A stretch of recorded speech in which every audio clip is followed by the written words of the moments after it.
Hi, Joe. Hi. This is Joe, my son-in-law. He's married to the most amazing person in the world, aren't you? I think I am. Yes. Yeah, you're a pretty Very lucky lucky guy. man.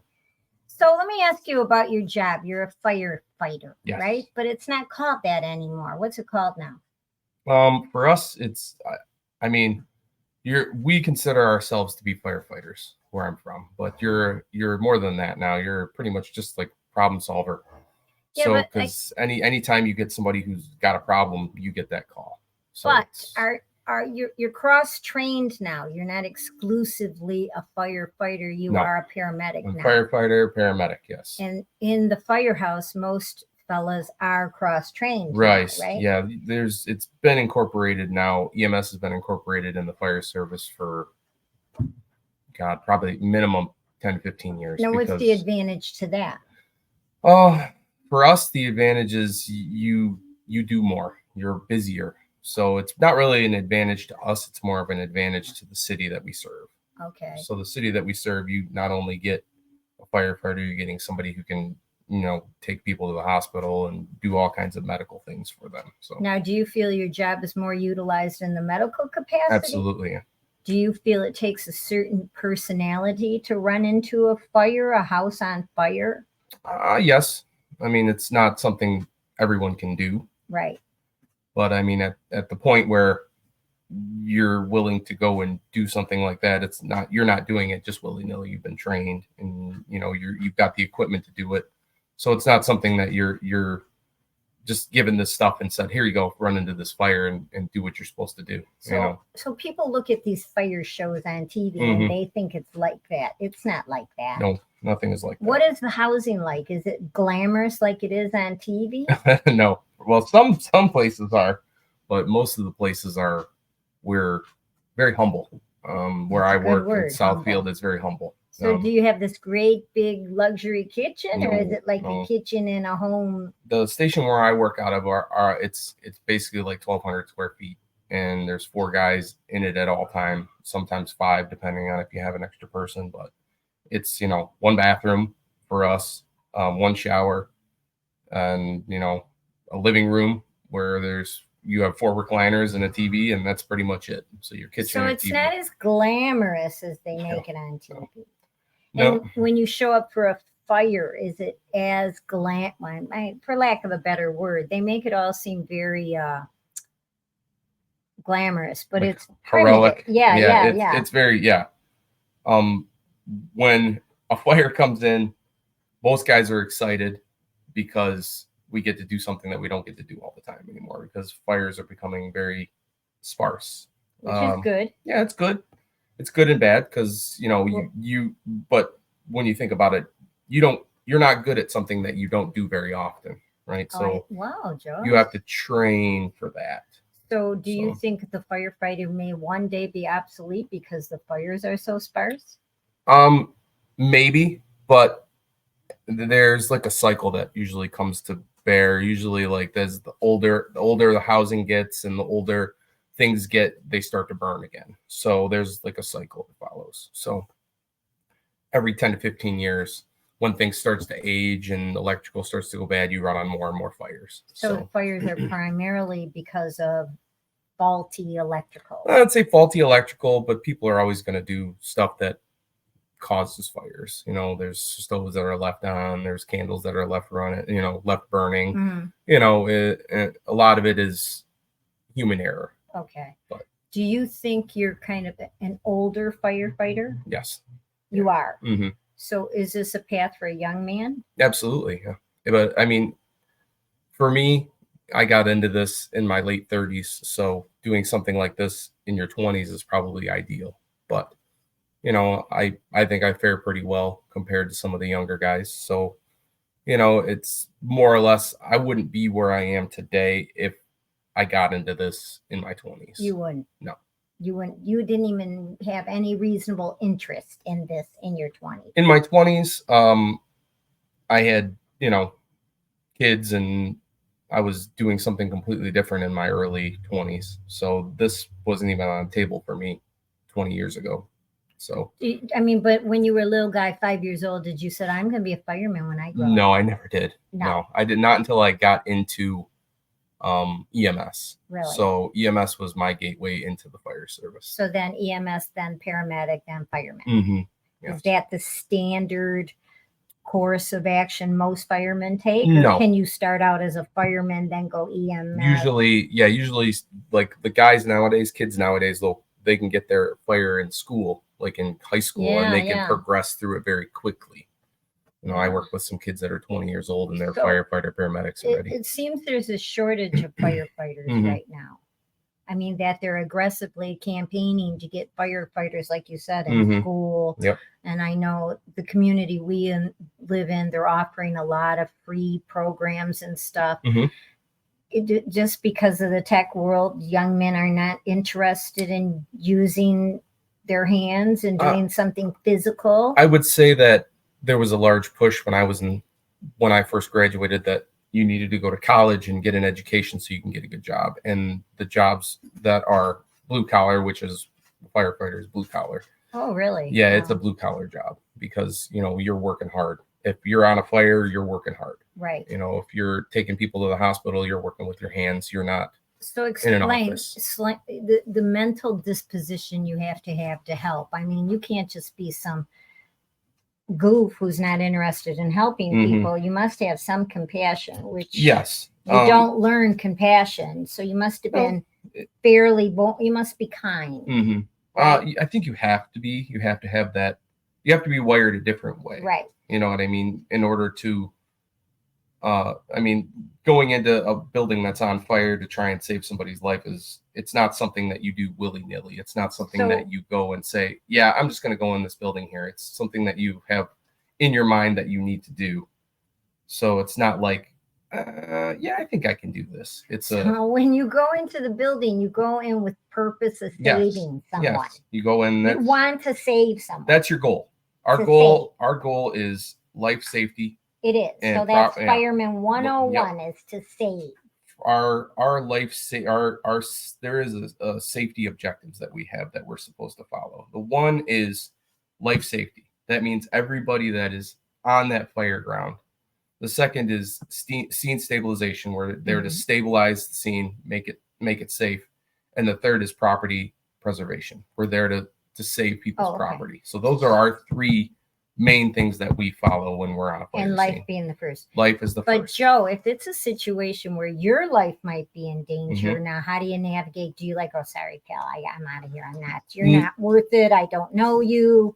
I gotta go. The way that we operate. I'm just saying, I mean, how do you emotionally, when you're challenged in that capacity, and it's very dangerous for you at that moment, and you have to make a decision, you know, cause and effect. Do you like go, sorry, I'm out of here? I mean, what are you taught? You'd never want to go into a situation that could possibly endanger you, because not only are you endangering yourself, you're endangering your entire crew. So I have my people that I have with me. So I never go anywhere by myself. I always have my partner and my lieutenant. Always. And then, so when we show up on a fire, if I'm going up to a fire and this house is engulfed in flames, we need to get in there. I'm going in. I've got my partner and I've got my lieutenant that are going to go in with me. And the guy who's ever driving the engine is going to be pumping, making sure we got water. Okay. So if we're going into this house, I always got my team with me. So with all the equipment, how much does that equipment weigh? A lot. Yeah. It's probably 100 pounds, 120 pounds. Yeah. And then now you have to carry somebody out. Yes. So you have to kind of a stronger guy. Yeah, you can't be out of shape. I wouldn't say I'm the best in shape, but I'm good in short bursts. So your daughter says that. Good in short bursts. He's good in short bursts. Yeah. So if you can do everything in little short bursts, you're fine. Yeah. Okay. So, but you always have this team with you. Yes. And will your lieutenant ever say to you, abort the mission? It's not going to happen. We Absolutely. have to get out of here. If we're never going to go into a house that's fully engulfed in flames. Never. And risk our lives. You know what I mean? If somebody's in that house and it's not a environment that's cohesive to life, why would we go in? Okay. You know. So you make those decisions, like you're saying, as unkind as they sound and how brutal they may sound. You know that person in there is already gone. Yeah. You do whatever you can to save a life. So You know do what I you mean? ever go in as foolishly to save a pet? Yeah, we've gone in to save cats, dogs. You have? Yes, absolutely. Yeah, well, Oh, okay. there's times where, you know, we've learned we have dog safety. Like if a dog goes down, you're supposed to learn dog CPR. Really? Yeah, you know, we'll So do that. all It's not forms of life is what absolutely. you're supposed to be Yeah, saving. you're trying to save Don't everything make that you no can. judgment No, call. no, you grab whatever you can and you get out. I mean, you know, if a house is the fire is done and it's, you know, the house might come down, you want to get even people's property out of there. Really? Yeah, we'll move out pianos, we'll move out anything that And you that, is consider to that be part of the job? absolutely. Yeah. It is. Mhm. Oh, okay. Yeah. Do you think the compensation is fair based on what you do? Now it is, yes. You Like do. I'm the I mean, way would I'm you say to a young man, become a firefighter? absolutely. You would. Yeah, because for somebody like me, you know, this will be my last job. Mm-hmm. So this is somewhere that I'm going to work until I'm ready to retire. And when I retire, it's not about, for me, it's not about what I'm making now. It's about what it's going to mean for me in the next 15 years. Oh, in the next okay. 15 years, I'll Yeah, be but able to retire and have a pension and be but I stable. think that's the wisdom with age, because Mhm. when you're a young man, you don't think Right. on long-term financial Right. goals like Right. that. Right. But doesn't the firefighter hours give you a lot of opportunity to do side Absolutely. jobs? Yeah. Right. A lot of guys have their own companies Right. outside of the firefighting world. And it's accepted, and it's not Absolutely. considered a conflict. No, or not at anything, all. as long as No. you come to work As when long you're as you do your expected to be job here. and yeah. But if you get hurt on your side job, your fireman compensation still covers that. Medical. Yes. It's more or less like you have sick hours that you rack up, and then Okay. if you get injured or you need surgery or something happens, you're in Right. a car accident, then you can, you know, use your time. All right. So do you get vacation time and everything there? Yes, I do. Oh, okay. Yeah, I get I think I get now I probably get 10 days a year, something like that. That's good. Do Yeah. you love your job? I would say I love my job. Yeah. So when you go to work, you don't like that. Oh, I gotta go to work today. Well, there's always a little bit of that, but but not for the most part. For the most part, it's pretty good because of the people that I work with. It's always the case. Yeah. But sometimes that can be an albatross too. Sometimes absolutely. you love these people. You won't leave the job you hate because you love these people. And then that becomes a burden. Yeah, absolutely. People. Yeah, absolutely. But I mean, I don't mean that in a bad way, but I mean, you're only there because you like these people so much. So you're not making a move. Yeah. Well, for us, you are in this brotherhood. It's a brotherhood. Yeah. Like, the guys it's almost cult-like. Yeah, it is a good cult. No, it's not like a ridiculous. It's a true brotherhood. Yeah, we are brothers. Like these guys that I live with for 24 hours at a time. You know, they're like family to me, even though it's extended family. You know what I mean?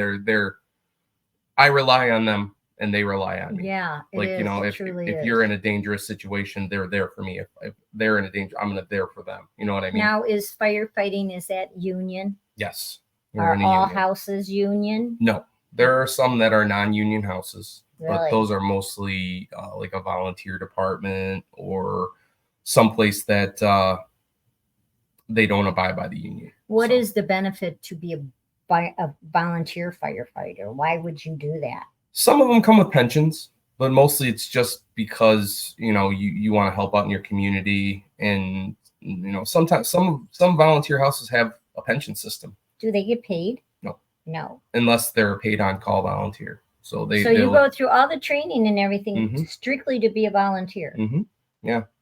Oh, well, I shouldn't, you know, that's nice, right? It's nice. Yeah. It's, you know, there's, what is it? Troy, I believe.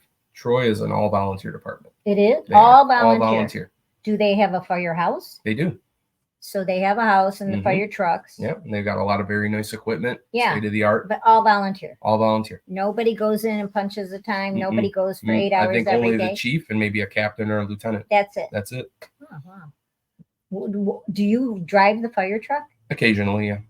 That must be fun. It is. Right? Yeah, it is. I mean, do you have to have certain certifications to drive the fire truck? Yes. Yeah. I had to go through a training process. I had to get, you know, cleared on every kind of situation. They put you kind of through I would say it's like a pump test. Really? So you have to be able to run the pump and drive the truck. So, you know, it's all standard stuff. There's more that you can do, but for my specific role, I have to, you know, be able to get the pump going and make sure that it's going to run right and make sure my guys get water so that, you know, if they go into a fire, they don't die. So Responsibility of the driver. Right. Is all the mechanics. Usually, yes. So if you're driving that day, you're not running into that fire. No, not unless you're you show up. Strictly on site as the tool man. Right. You're there to make sure that they have what they need, which is mainly water. And then after that, you're trying to maintain the scene. So water is the only thing that puts out a fire? Pretty much, yeah. Water is the copious amounts of water. Good old-fashioned way of putting out a fire. Yep. I talked to one of my friends, and he says, firefighting is not complicated. He's been a firefighter for a very long time. And he said it's not hard. Ben Franklin was doing it back in the day. They used to put buckets of water on fire. Right. The thing would burn down, but that's what they would use was water. So and it hasn't changed. Water. Water. So is the pressure something that accelerates the stopping of the fire, the pressure, the water pressure? That is a debate, yes. So there's a big debate about it, but it's more or less as much water as you can get on the fire is what so is going to put matter the fire how out. Hard this water's coming at it. No, there's debates about that. But it's they say you need a certain amount of pressure to be pushed out of the hose, gallons per minute and calculations. For me, neither it's for me, it's give me the hose with the water and I'll put the fire out. Now, do you practice fire safety at your own home? As much as possible. You do? Yeah. You know, I mean, you don't really have a plan or anything like that, but it's just, you know, you try to stop it before I mean, do you think differently at home now? Do you think more safety than you ever did before? I wouldn't say no, because I mean, safety is, you know, it's always something that you think about. Like for me, running situations through my mind, you could do that 100 times a day. But more or less, you just kind of say, okay, this is how we run things. And, you know, if anything ever happens, this is what we do to get out. You know? Okay. All right. Do you have like safety equipment at your house? Do you have a little ladder that we have a ladder that rolls out the window so they can climb out. Yep. Oh, okay. Yep. Yeah, one of those. And should every family have one of those? I think every family should be prepared for a fire, just in case. Do you think people are just very casual about fires? You know, some people are. To them? Some people are more, I guess, ready than others. But you know, everybody thinks it's not going to happen to you until it does. Right. So exactly, always got to be prepared for it. Oh, that's good. All right, Joe. What else you got to say about firefighting?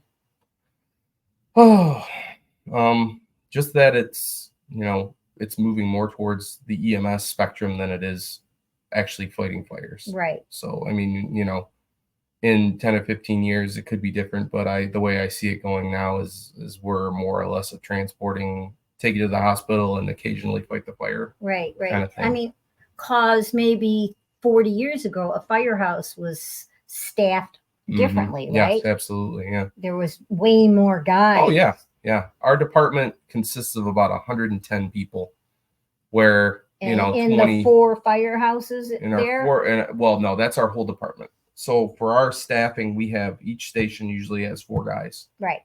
And then our headquarters. But how many? 4 on site all the time? Yes. 4 on site. Okay. That's minimum staffing. It's 4 at each station. So 4 guys at each station, and then headquarters can have up to 6 or 7 guys, depending on. That's off-site headquarters. That's there are station 5. So station 5 is headquarters. That's where our ladder and our tower, and we have an engine there and a life unit or an ambulance, as you would call it.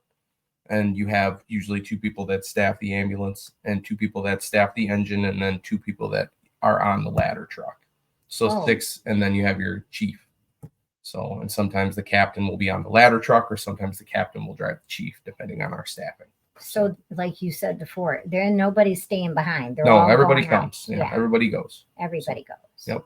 And they all get the equipment on, and everybody goes. Nobody stands on the ground and goes, "Hey, Joe, over there, I need you." They're all actively involved. Usually the captain will be the one that's directing the operations. Okay. And then the chief is command. So you have your command, your operations, and then you have your battalions, which are on the ground. So you have your station 1 would be first due on the fire. So their first due, that means they're going in, And then station 5 is usually water supply. So they're making sure that the water's going in to, the engine that's pumping. And then, whatever station is third due is their backup line. So they're getting a line flaked out to go into a second line. And then you have your station, your other backup stations. Have you ever been involved in a fire like that? Oh, yeah. You have. Yeah. Is the adrenaline just pumping that you don't even realize what's going on? You could be there 10 hours and not even know. Usually the adrenaline lasts for about the first 15 to 20 minutes till you get the fire out. And then you're exhausted and once everything's done, you got to overhaul. Oh. So overhaul is the drainer. So you're going in and you're finding where the fire is hiding. You're making sure that it's put out and you're, taking down any structure. Now, is there one guy that specializes in that, or all you guys are trained? Everybody usually does overhaul. They do. Yeah. And then is there a lot of paperwork? Not for us. Not for us. You don't have to write no reports. No, usually the paramedic guys have to write a lot of reports. I write reports. I write a lot of reports, medical reports. Right. Yeah. But not on a fire. No. Unless you're in command. If you're the commanding officer, like it's in your area, you're writing that fire report. Anytime a line is Joe, closed. how do you think firefighting translates to life? Oh, well, the way it translates to life in my eyes is, you're in it for everybody else but yourself. So for me, I try to put it in perspective as in, what can I do to make everybody else, okay? Now, have you always thought that way, or firefighting kind of enhanced your ability to reflect and assess situations differently? No, I think I've always been kind of like that. You do. That's why it was a good fit for me, because I tend to assess things a little differently than most people. Like I think, okay, this is probably going to happen, and this is probably going to happen. This is probably going to happen. If anything, it's being a paramedic has changed my thinking. Oh, yeah? Yeah. Towards a lot of things, because Really? you can kind of predict what's going to happen. I mean, do you find yourself unsympathetic sometimes being a paramedic to maybe just somebody who has gotten themselves in a bad physical way because of a lifestyle choice? I mean, you do, but you kind of have to say, okay, this is their worst day. Don't be judgy. They called me on their worst day. Oh, you really? This may not. You can do this. You can have this dialogue with yourself. So for you, it's not cause and effect, action, reaction. Look at this guy. He's a drunk. He doesn't deserve to be picked up off the street. You don't do any of that. For me, judging. You can't judge people, because it's going to happen whether you're there or not. It's just, I'm here. I'm going to do my job. I'm going to make sure they get the best out of me that they're going to get. And I drop them off at the hospital and then do it all over again. Okay. Because you can't. I think that's a gift, because I think a lot of people, myself, can be very judgy. I don't know that I have the compassion. I don't know that I was born without compassion, or maybe it's just from life.